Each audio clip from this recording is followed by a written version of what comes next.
पाकिस्तान का 6 मई और 10 मई के दौरान जो जंग लड़ी गई, जिससे कि जो मोदी सरकार है उसको वो सबक सिखाया गया कि वो जिंदगी भर वो सबक कभी भूलेगा नहीं मोदी सरकार। চলতি বছরে মে মাসে পাকিস্তান ভারত যে সংঘাত হয়েছিল সেটা নিয়ে ফের কড়া বক্তব্য দিয়েছেন পাকিস্তানের প্রধানমন্ত্রী শাহবাজ শরীফ।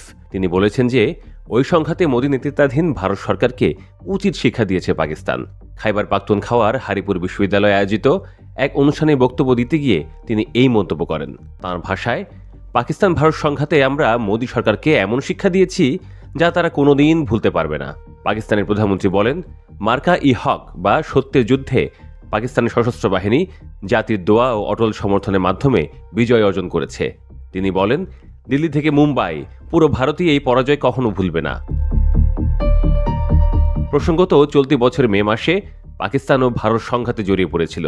সে সময় জম্মু কাশ্মীরের পেহেলগামে পর্যটকদের উপর হামলার পর উত্তেজনা দেখা দেয় এবং এরই এক পর্যায়ে পাকিস্তানের উপর আক্রমণ চালায় ভারত। নয়াদিল্লির দাবি, পেহেলগামের হামলায় 26 জন পর্যটক নিহত হওয়ার ঘটনায় জড়িত সন্ত্রাসীরা পাকিস্তানি নাগরিক।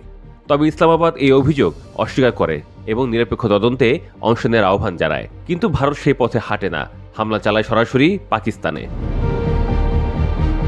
87 ঘণ্টাব্যাপী এই সংঘাতে ভারতের 6টি যুদ্ধবিমান ভূপাতিত করার দাবি করে পাকিস্তান, যার মধ্যে 3টি ছিল অত্যাধুনিক রাফাল ফাইটার জেট। এছাড়া বহু ড্রোনও ভূপাতিতে দাবি করা হয়। পারমাণবিক অস্ত্রধারী দুই দেশের মধ্যে এই সংঘাত 10ই মে যুক্তরাষ্ট্রের মধ্যস্থতায় হওয়া যুদ্ধবিরতির মাধ্যমে শেষ হয়।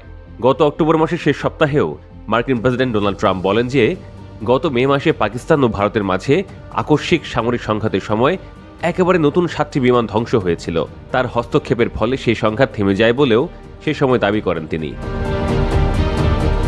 জাপানের রাজধানী টোকিওতে ব্যবসায়ী নেতাদের সঙ্গে এক নৈশভোজী বক্তৃতা দিতে গিয়ে ট্রাম্প এ সময় বলেন, একেবারে নতুন এবং সুন্দর 7টি বিমান ভূপাতিত হয়েছিল।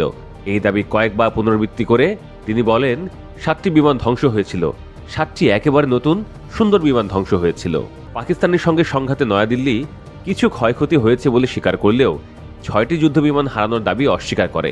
এমনকি যুদ্ধবিমান ধ্বংসের বিষয়ে সুনির্দিষ্ট কোনো সংখ্যাও প্রকাশ করেনি নয়াদিল্লি।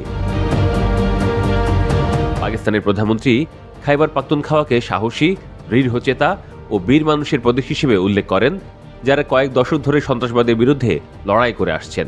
খাইবার পাখতুনখাওয়া জনগণের প্রতি শ্রদ্ধা জানিয়ে তিনি বলেন, আপনাদের ত্যাগের কারণে দেশে শান্তি ফিরে এসেছে।